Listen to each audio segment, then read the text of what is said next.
Hi. So ನಾನು study ರೂಮಿಗೆ ಬಂದಿದ್ದೀನಿ. ಕಾಲೇಜಸಲ್ಲಿ ನಿಮ್ಗೆ ಯಾವ ಬಿಲ್ಡಿಂಗ್ ಬೇಕೋ, ಯಾವ ಥರ ರೂಮ್ ಬೇಕೋ ಅದನ್ನು ರಿಸರ್ವ್ ಮಾಡ್ಬೋದು ಸ್ಟಡಿ ಪರ್ಪಸ್ಸಿಗೆ, ಮೀಟಿಂಗ್ ಮಾಡೋದಕ್ಕೆ ಅಥವಾ ಈವೆಂಟ್ಸ್ ಮಾಡೋದಕ್ಕೆ, ಗ್ಯಾದರಿಂಗ್ ಮಾಡೋದಕ್ಕೆ. ಸೊ ನಾನು ಈ ರೂಮ್ ಬುಕ್ ಮಾಡ್ಕೊಂಡಿದ್ದೆ. ಇಲ್ಲಿ ವೈಟ್ ಬೋರ್ಡ್ ಇದೆ, ಬ್ಲ್ಯಾಕ್ ಬೋರ್ಡ್ ಇದೆ ಆ್ಯಂಡ್ ಬಿಗ್ ರೂಮ್ ಇದೆ, ಪ್ರೊಜೆಕ್ಟರ್ ಕೂಡ ಇದೆ.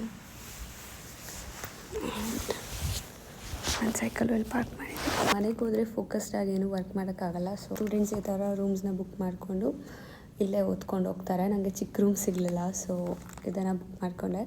ಲೈಬ್ರರಿಯಲ್ಲಿ ಮತ್ತು ಇನ್ನೊಂದು ಇಂಜಿನಿಯರಿಂಗ್ ಬಿಲ್ಡಿಂಗ್ ಇದೆ, ಅಲ್ಲೂ ಚೆನ್ನಾಗಿರುತ್ತೆ. ಸ್ಮಾಲ್ ರೂಮ್ಸ್ ಇರುತ್ತೆ, ಒಬ್ರೊಬ್ರಿಗೆ ಕೂತ್ಕೊಂಡು ಓದ್ಕೋಬೋದು, ವರ್ಕ್ ಮಾಡ್ಬೋದು. ಅಥವಾ ಪ್ರಾಜೆಕ್ಟ್ ಬಗ್ಗೆ ಮಾತಾಡೋದಿದ್ರೆ ಟೀಮ್ ಮೀಟಿಂಗ್ಸ್ನ ಮಾಡ್ಬೋದು, ಪ್ರೆಸೆಂಟೇಷನ್ಸಿಗೆ ಪ್ರೆಪ್ ಮಾಡ್ಬೋದು.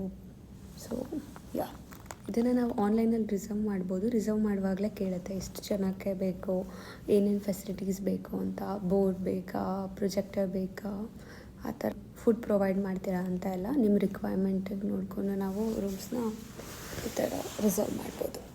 ಓಕೆ, ಬಾಯ್.